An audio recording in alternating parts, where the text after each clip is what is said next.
শহরের এক কোণে একটি ছোট কিন্তু সুখী পরিবার থাকতো। বাবা, মা, ছেলে রাহুল আর মেয়ে মিতা। মা, আজ স্কুলে খুব মজা হয়েছে, আমি নতুন বন্ধু পেয়েছি। সত্যি? তার নাম কি? তার নাম সুমন, ও ভালো আঁকতে পারে। দাদা, তোর বন্ধুকে একদিন আমাদের বাড়ি নিয়ে আসবি, একসঙ্গে বসে গল্প করব, খুব মজা হবে। দাদা, আমিও কিন্তু আজ নাচের ক্লাসে নতুন স্টেপ শিখেছি।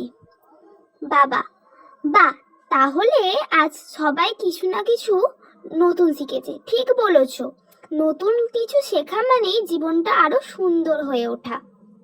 সন্ধ্যাবেলা সবাই একসাথে বসে চা খাচ্ছিল।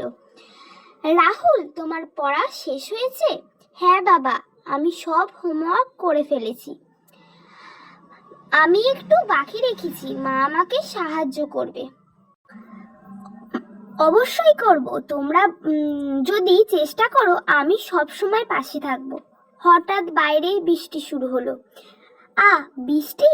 আমি জানালার পাশে বসে দেখতে চাই। আমিও বৃষ্টির শব্দ শুনতে খুব ভালো লাগে।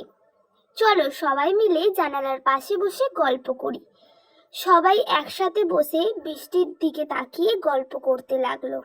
এই ছোট মুহূর্তগুলোই কিন্তু আমাদের জীবনের সবচেয়ে বড় সুখ।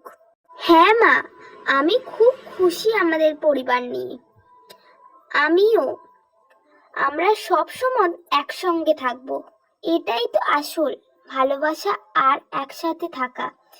বৃষ্টির শব্দের মাঝে হাসি আর ভালোবাসায় ভরে উঠল তাদের ছোট্ট শহরের ঘরটা।